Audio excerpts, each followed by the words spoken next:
morning, good afternoon, good evening. We went to ride gravel at Everglades Forest.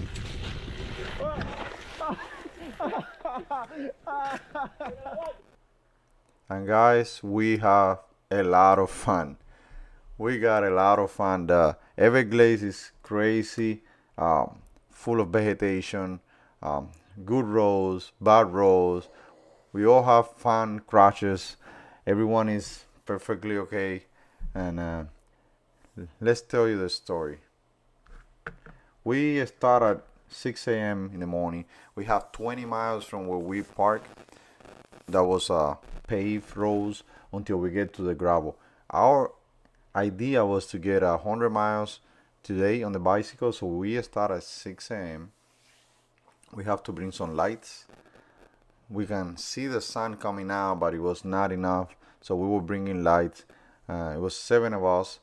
One of the guys has a road bike, but so he is kind of like a go with us, escort us to the where the gravel starts, and from there he came back.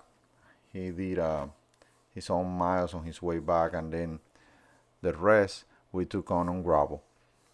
This road is amazing. We have different type of gravels here.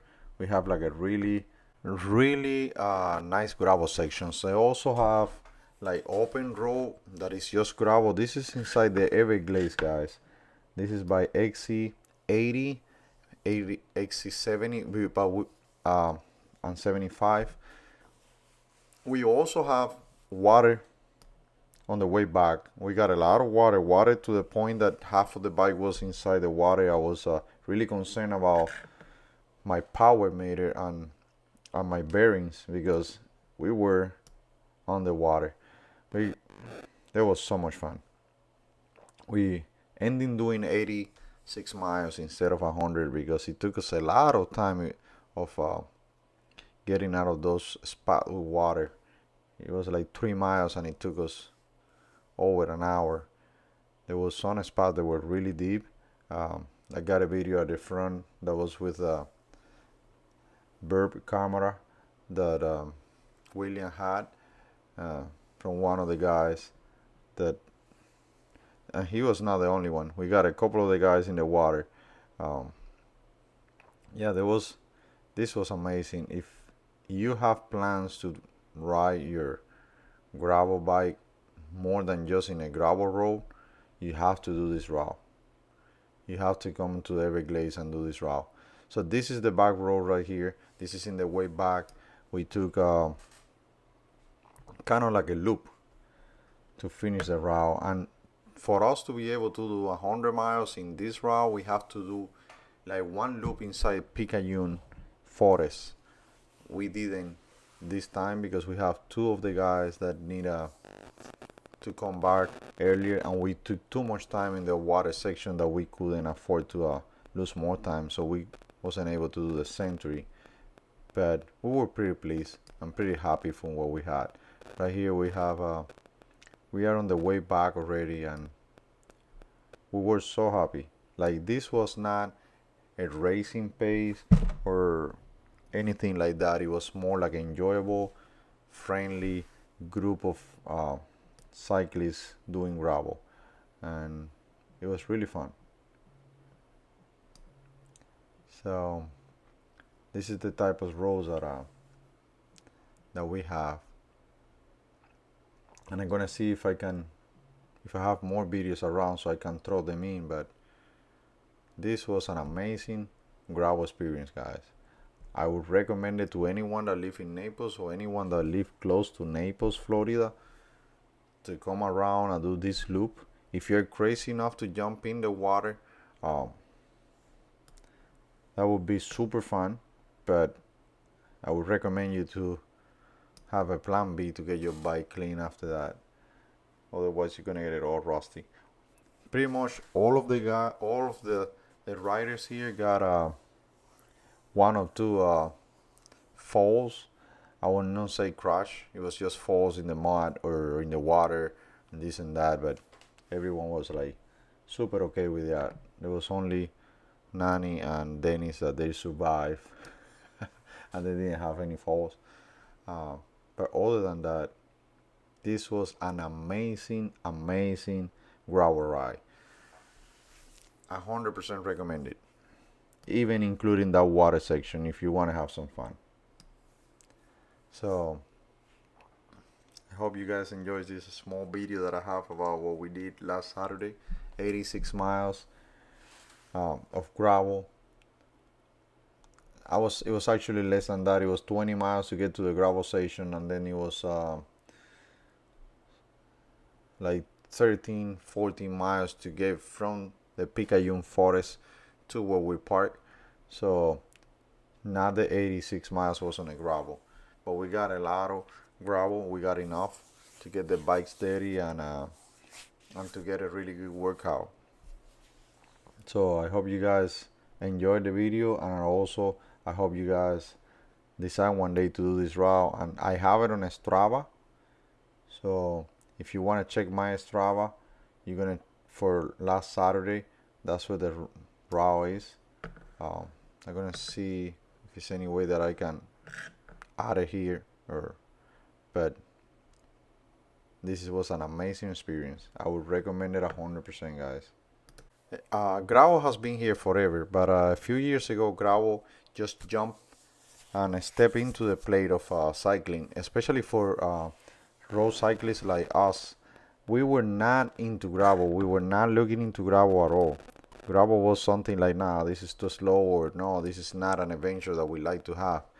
But gravel has been getting really into everyone.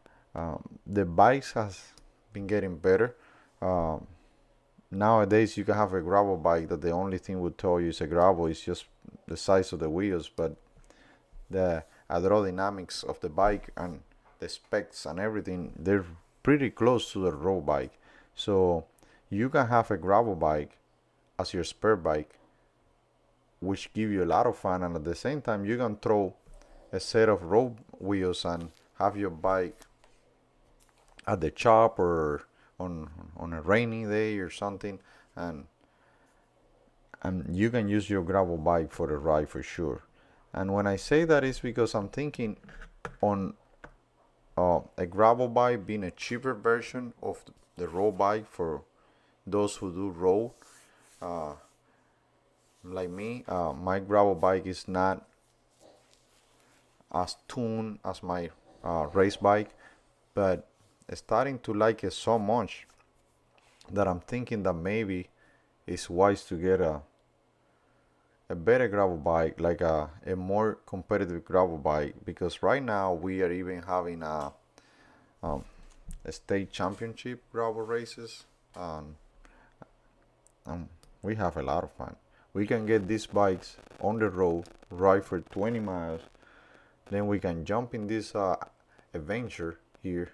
Look at these guys walking, and then we can do some kind of like trails that looks like a mountain bike trails, not a expert trail, but we can go like single file trails like this one in a gravel bike, which is a road bike with bigger wheels, bigger tires. Um, I would not, if you asked me a year ago, why you don't do gravel, I would say, nah, that's not for me. Now, gravel is part of my cycling adventures, and I really like it. Uh, I don't like it as much if it's by myself.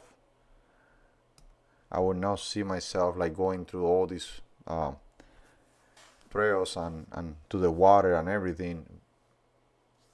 I don't think that I'm gonna have the same fun that going with my group of guys and girls and uh, and having fun. So I always try to plan a gravel ride with a group of cyclists so we can always go gravel, and if something happen we all there together, and we can have all the fun together. And so if you haven't bought your gravel bike, make sure that you know what type of gravel you're gonna do in your area, and if you can get as close as you can to your, and this is for the guys that do road uh, a lot of triathlons, or if you can get as close as you can to your road bike, do it, because one day, especially on the shifters, if you are 12 speed on your regular bike, if you can get a 12 speed gravel, it will be so easy for you just to swap some wheels and go on the road with your gravel bike. So keep those little things in mind, because there will be a lot of use for that. You're not gonna have to have three bikes, or you can just have a nice gravel bike with um, all the specs of a road bike, and then you can have the same fun in your ride, in your regular road rides with your buddies. And then if someone decides to go gravel, then you're ready.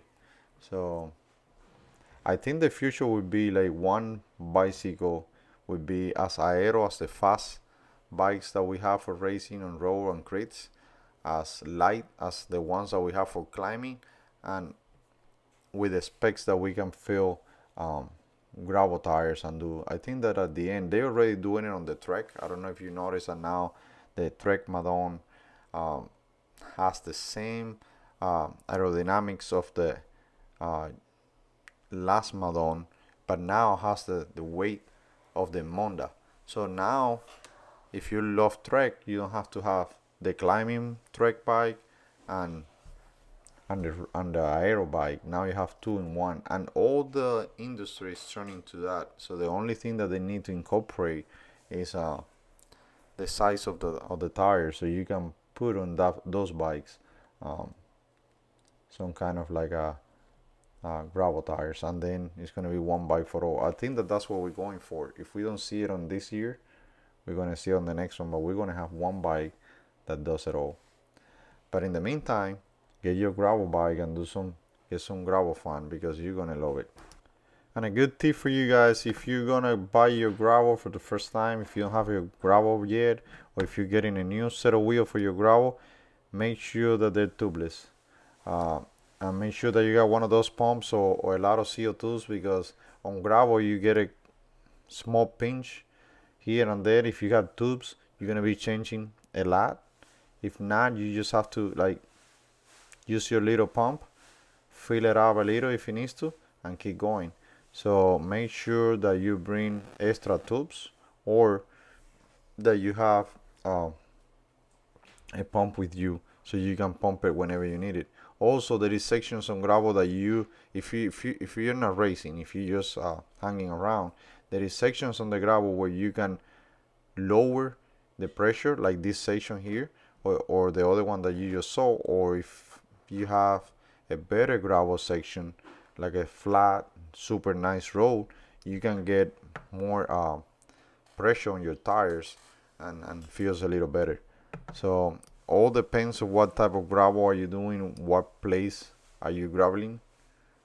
I don't know if that's a word, but what place are you taking your bicycle to gravel. But yeah, make sure that you have, especially if you're gonna go by yourself, make sure that you have extra tubes, or if it's tubeless, that you have something to pump it in.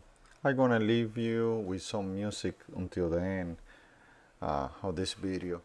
And once again, thank you for watching the videos, for subscribing, and for being part of a cycling community. See you in the next one.